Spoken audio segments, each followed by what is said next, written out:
Ah, il y avait monsieur devant, pardon. Non, non, mais allez-y, allez-y. En nombre, c'est pareil, hein, si vous posez des Oui, questions. vous avez eu beaucoup de problèmes entre confrères et est-ce qu'on est sorti de ce cadre-là, de ce problème en arbitrage?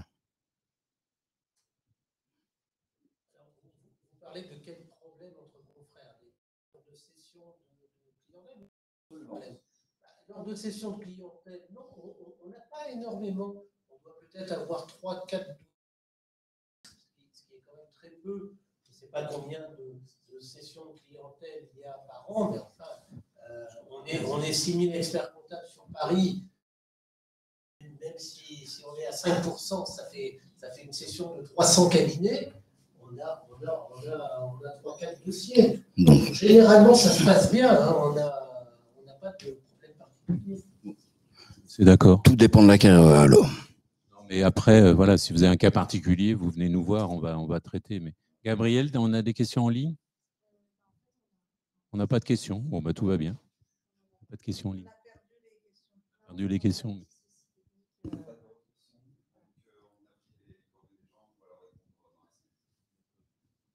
toute façon, c'est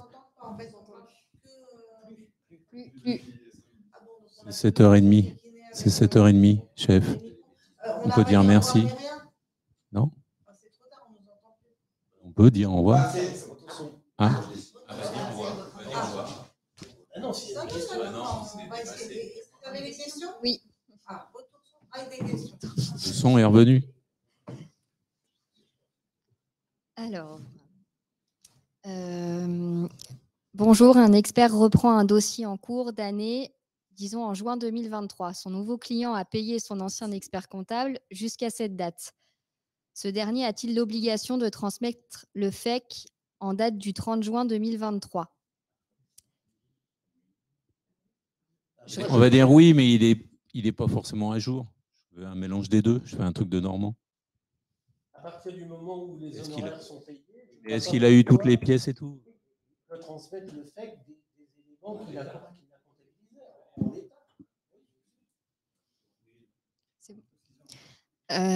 Et en précisant effectivement que, comme dit notre confrère Bruno, en précisant que c'est un dossier non révisé, par exemple, parce que voilà, c'est quand même pas la même chose un dossier révisé qu'un dossier non révisé.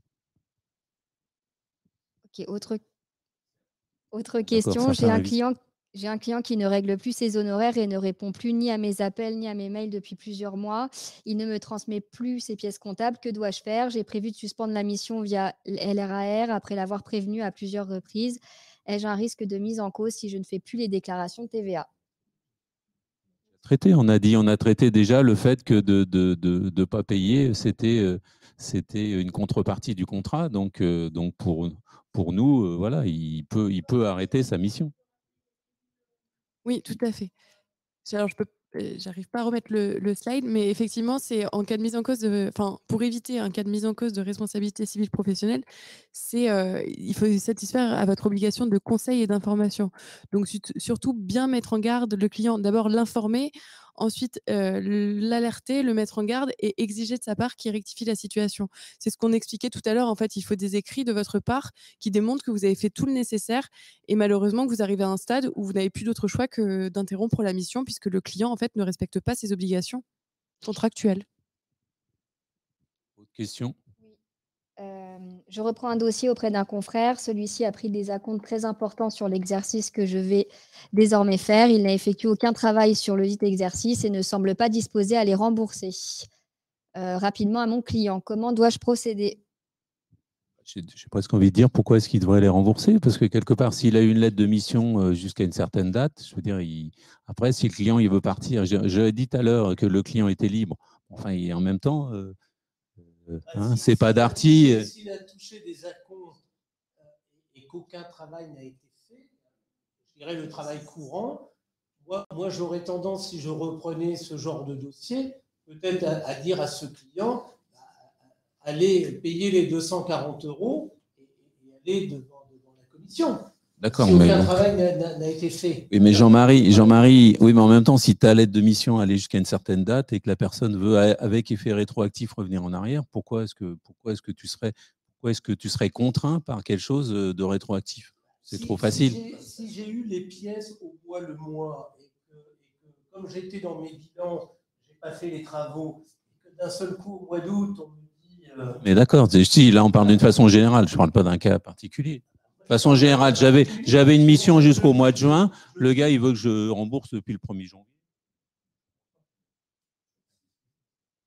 Non, mais là, il se peut que ce soit un client mécontent parce que, enfin, tu vois, ça fait 10 mois qu'il paye son expert comptable et il ne se passe rien, ou ça fait 15 mois qu'il le paye, il n'a toujours pas son bilan et il ne se passe rien.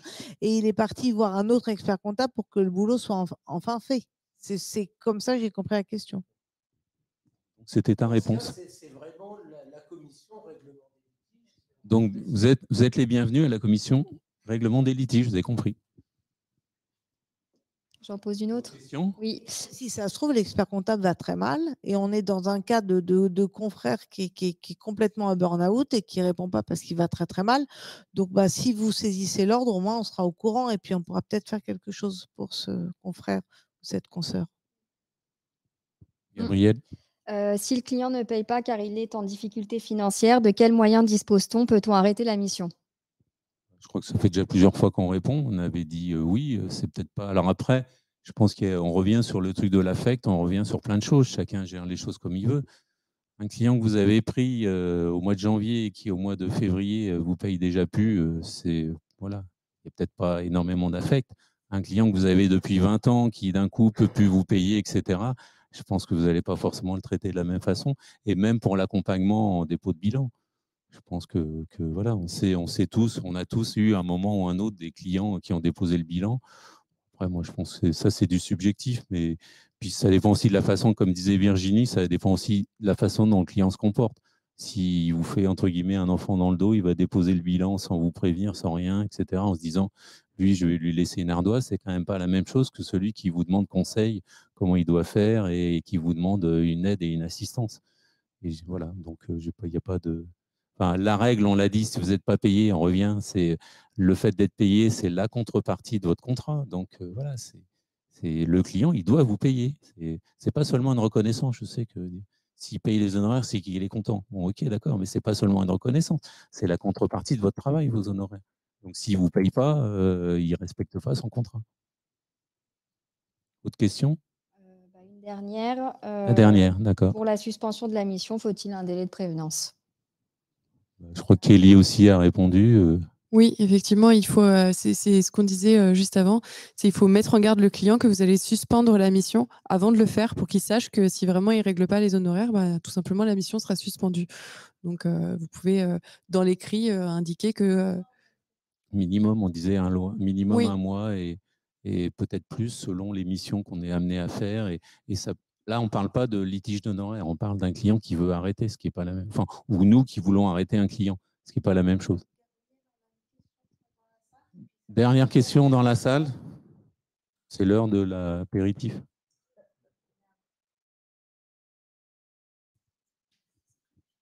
Si le client a remarqué plusieurs erreurs dans le dossier qu'on va reprendre, est-ce qu'on peut contester les pénalités de rupture?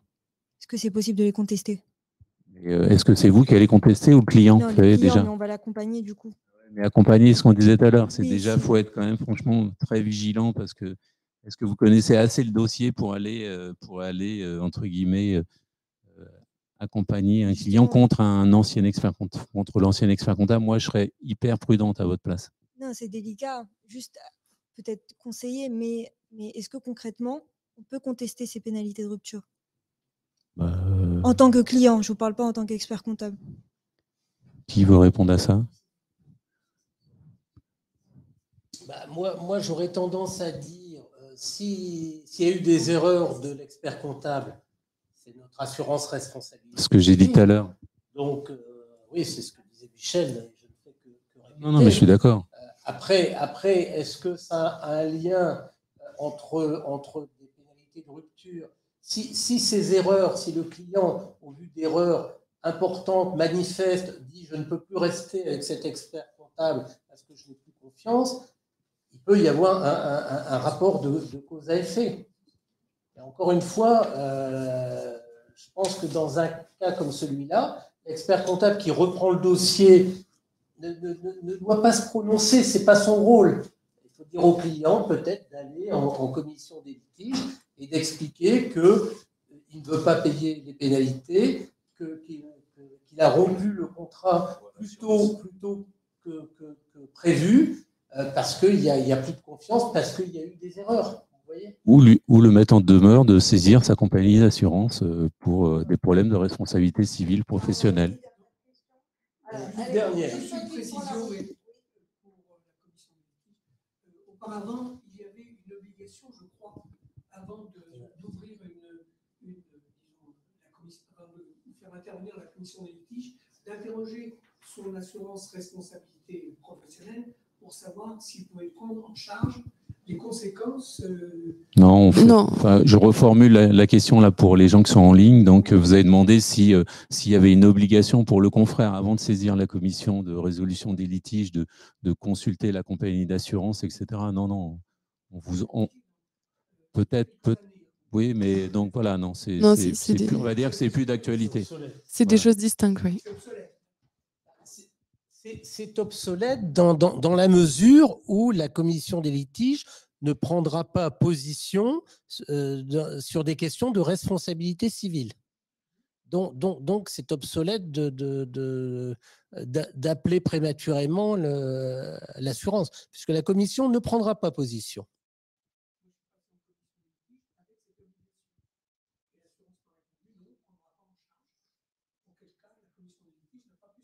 De toute façon, de mémoire, l'assurance, par exemple, c'est les litiges d'honoraires, par exemple. C'est récent que vous étiez passé en commission? Enfin, c'était il y a longtemps, d'accord. On va dire merci à tout le monde.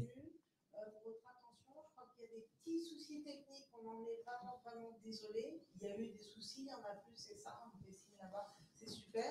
Donc, vous savez qu'à l'Ordre de Paris, on a toujours plein d'idées pour vous informer, pour vous former. Donc, vous voyez, là, le 10 octobre, on a trois webinaires. Le 11, il y en a 2. Après, le 12 octobre, le 14.